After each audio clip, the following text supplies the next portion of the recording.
Hello guys, welcome to my channel SBR রান্নাঘর। আজকে এমন স্বাদের একটি গিজার্ড কষার রেসিপি শেয়ার করছি। যারা ইটিং শো করেন গিজার্ড কষা দিয়ে, তো তারা যদি এই রেসিপিটা ফলো করে গিজার্ড কষা তৈরি করে ইটিং শো করতে বসেন, তাহলে কিন্তু ননস্টপ খেতে খেতে একদম সবাইকে তাক লাগিয়ে দিবেন আর নিমেষেই মিলিয়ন ভিউজ আনতে পারবেন আপনাদের ভিডিওতে। তো পুরো রেসিপিটি দেখুন, আর ভালো লাগলে প্লিজ লাইক, কমেন্ট এবং বেশি বেশি করে শেয়ার করবেন। আর অবশ্যই আমার চ্যানেলটিকে যারা সাবস্ক্রাইব করেননি তাদেরকে অনুরোধ থাকলো চ্যানেলটিকে সাবস্ক্রাইব করে পাশে থাকা বেল আইকনটি ক্লিক করে দেবেন।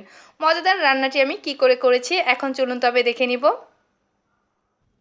রান্নাটি করতে আমি এখানে 2 কেজি গিজার্ড নিয়েছি। আর এই 2 কেজি গিজার্ড প্রথমেই ভেতরের ময়লা খুব ভালো করে পরিষ্কার করে আর উপর দিয়ে যে এক্সট্রা চর্বি থাকে এগুলোও খুব ভালো করে ফেলে দিয়ে নর্মাল জলে 7 থেকে 8 বার ভালো করে ধুয়ে নিয়েছি। এরপর কুসুম গরম জলে সামান্য একটু লবণ মিশিয়ে আরও 2 থেকে 3 বার ধুয়ে নেওয়ার পরে এটাকে আমি রান্নার জন্য ব্যবহার করছি।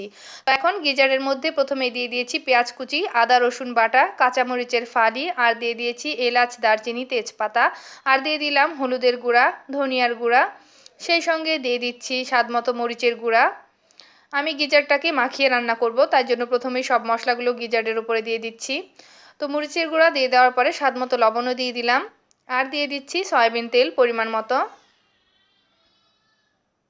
এখন এটাকে খুব ভালো করে মাখিয়ে নিব। মশলাগুলোর সঙ্গে খুব ভালো করে আমি গিজার্ডগুলো মাখিয়ে নিলাম। মাখিয়ে নেওয়া হয়ে গেছে। এখন এটাকে রান্নার জন্য সরাসরি চুলায় বসিয়ে দিলাম। প্রথমেই চুলার আঁচটাকে হাই হিটেই আমি অন করে দিলাম, আর এরপর ঢাকা বন্ধ করে দিয়ে দিলাম মোটামুটি 2 থেকে 3 মিনিটের জন্য। 2 থেকে 3 মিনিট পরে ঢাকনাটা একটু খুলে নিয়েছি। চারদিকে এইভাবে বুদবুদ উঠে গেছে।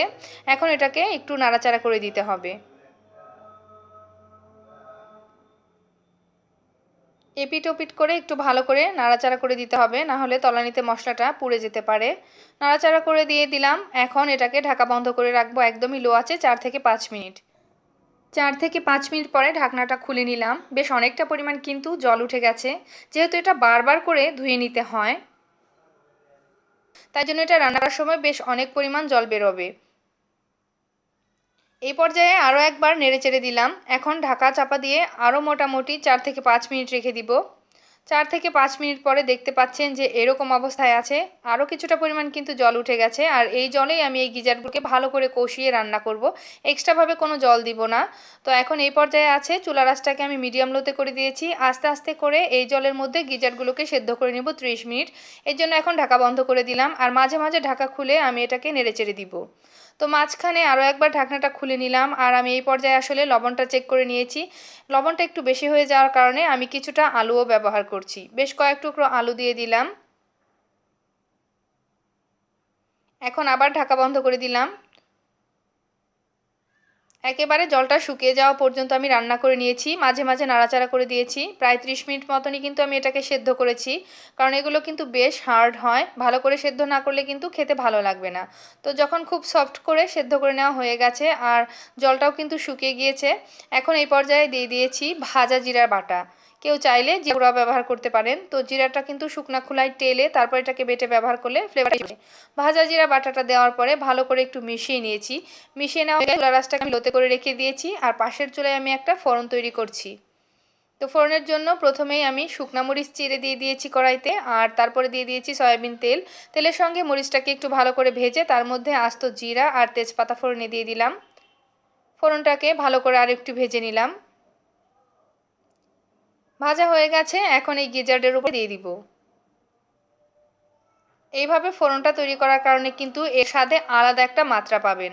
তো ফোড়নটা আমি ভালো করে দিয়ে দেওয়ার পরে ফোড়নের কড়াইতে আরও কিছুটা পরিমাণ গিজার ঢেলে দিলাম, আর এই গিজারটা এখন সরাসরি কড়াইতে দিয়ে দিলাম। এখন ফোড়নটার সঙ্গেও নেড়েচেড়ে মিলিয়ে নিলাম। মিলিয়ে নেওয়া হয়ে গেলে এখন লাস্ট পর্যায়ে দিয়ে দিচ্ছি সামান্য করে গরম মশলার গুঁড়া। এখন আরও একবার মিশিয়ে নিচ্ছি। রান্নাটা কিন্তু শেষ, দেখতেই পাচ্ছেন কি সুন্দর একটা লুক এসেছে, একদম কষানো টাইপের। তো গরম মশলার গুঁড়ার সঙ্গে একটু মিশিয়ে একদমই লো আছে এটাকে আমি 2 মিনিট দমে রেখে দিয়েছিলাম। এখন ঢাকনাটা খুলে নিচ্ছি। এটা কিন্তু একদমই রেডি ফর সার্ভ। খেতে ভীষণ ভীষণ মজাদার হয়। আর আজকের রান্নাটি রিভিউ করছে আমার ছোটো বোন। তো এখন আমি এটাকে সার্ভ করে নিচ্ছি, এরপর ছোটো বোন খাবে, দেখি ও কী বলে।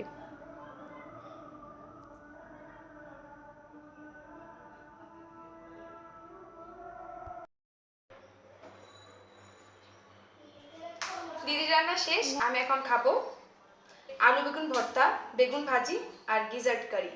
তো আমি আজকে সবার আগে গিজার্ড কারিটা খেয়েই বলছি কেমন হয়েছে। গ্রেভিটা কত সুন্দর হয়েছে।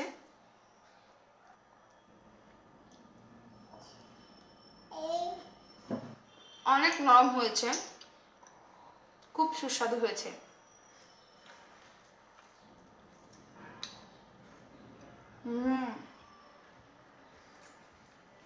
কারির ঝোলটাও একদম পারফেক্ট হয়েছে।